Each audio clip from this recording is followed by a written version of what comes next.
Hamas ambush haunts IDF. Israel's war in Gaza drives 40 plus soldiers to the edge. An Israeli Defense Forces IDF soldier was found dead at a base in northern Israel, in what the military suspects is another case of suicide. Now, this is something becoming very, very common. We see a lot of them are dying. This follows the death of a soldier last week who served in Gaza, as reports highlight a troubling rise in suicides among troops during Israel's ongoing war in the Gaza Strip. At least 43 soldiers have reportedly taken their own lives since the war began in October of 2023. The IDF is accused of attempting to censor these cases, with some soldiers buried quietly without military honors. Meanwhile, families of troops are demanding answers about the Puma armored vehicles, citing serious safety flaws.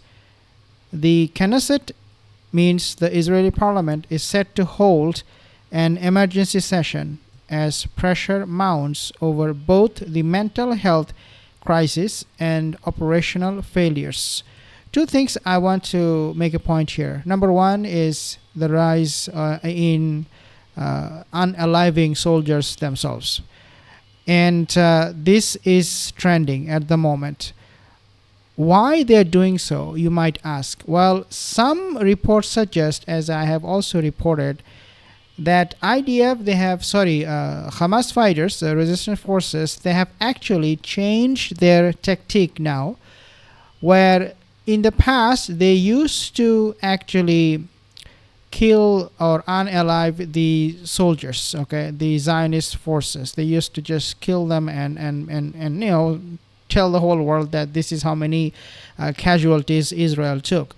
But now that is changing. What Hamas, the resistance forces, they're doing right now is they are taking these soldiers as captive. So my question is, when we see this kind of news where these IDF soldiers, they're unaliving themselves, the question is, are they trying to avoid capture? Like, this is a disgrace to be captured by Hamas, So taking life, maybe for some of them, is better than getting caught. At the same time, you see that Israeli officials, they don't want to even recognize them. They do not want to release the hostages. It shows that the Zionist government, they don't really care about their own citizen. They don't even care their own soldier. I mean, the very soldier whom they're sending to harm's way, getting killed, looks like they don't care. Zionist forces, they don't care whatsoever. And this is what is driving these Zionist people to the street, coming out to protest the whole thing. Now, there is another report. Take a look at this one. Israel is coming under attack not just from the resistance forces in Gaza, but also looks like the attack by the Houthis continues. It says that a drone strike hit the Sarsang oil fields in Iraq's Duhok province early Tuesday, igniting a fire and halting operations. Operated by US-based HKN Energy, the site sustained damage, but reported no casualties. The Kurdistan regional government confirmed the incident as a terrorist act targeting vital economic infrastructure. This attack followed another drone strike less than 24 hours earlier at the Khormala oil fields in Erbil. Authorities have not yet linked the two incidents. The Sarsang field produces about 1% of Iraq's daily oil output and is part of a joint project with expansion plans set for 2027. You can see these dramatic scenes. Explosion rock Israel after surprise air attack on Eilat port city. Eilat and also the Haifa port, if you don't remember, They're very, very important for Israel. They have only three ports that is able to unload shipments, cargo shipments coming in and going out, load and unload. But this port city is now coming under attack, which is absolutely a devastating news for them. Let's take a listen what Marandi is saying here. And not only has Iran left untouched its more advanced missiles, but it's also left untouched its more advanced drones. So Iran has been holding those, and there are many thousands of them, missiles and many thousands of drones that are kept just for Palestine. In other words, those missiles and drones that are focused on the Persian Gulf region in case of war with the United States are a different set of drones and missiles. They are short range and medium range. And they are actually much more effective because the accuracy of short and medium range missiles and drones is much greater, and they reach their targets much swifter. So those underground bases are a whole different world, and they have nothing to do with Iran's strikes against the Israeli regime. So yes, basically Iran has left all of its newer generations of weapons untouched. Unbelievable. This is unbelievable because think about this, how many missiles they have in their arsenal.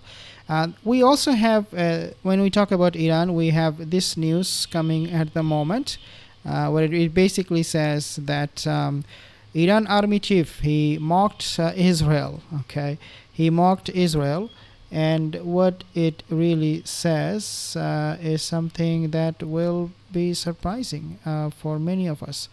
As you can see, he taunts Israel. He taunted Israel. I mean, Israel has become a laughing stock. Now, on July 14th, Iran's top military commander, newly appointed Army Chief Mousavi, praised the country's aerospace forces for their pivotal role in recent military operations. During a visit to the facilities of the Islamic Revolutionary Guard Corps (IRGC) Aerospace Force, Mousavi lauded the successful missile counterstrikes against Israel during the latest conflict. His remarks, the one you're seeing is Mousavi. His remarks, reported by Press TV, highlighted the advanced capabilities and strategic importance of Iran's missile program, as well as the ongoing efforts to strengthen national defense. Israel is becoming a laughing stock because every time they take hit, they run behind the United States, as famously mentioned by the NATO chief of staff, Donald Trump, being the daddy. So they run behind the daddy. And this is why people are laughing at the United States. Yes, they are powerful. Yes, they're very strong military, but their action is so laughable these days. We have another report coming in.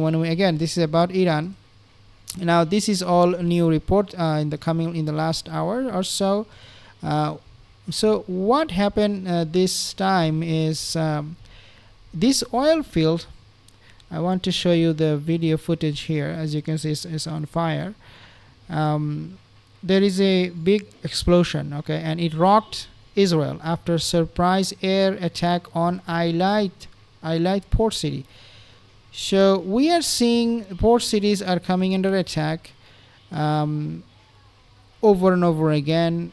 We see that there is this now explosion happening.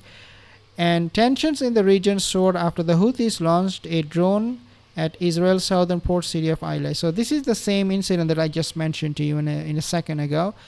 But IDF confirmed, just want to add this one, they have intercepted the UAV without casualties. The attack marks a dangerous expansion of the conflict as Iran-backed Houthi forces continue to widen their strike zone. Now they're going to the Israeli port city. In the past, we have seen them targeting Ben Gurion Airport. We have seen them targeting other Israeli military locations, including civilian areas like Tel Aviv and so on and so forth. So the operation is getting expanded. Subscribe to my channel for more updates. See you in the next one.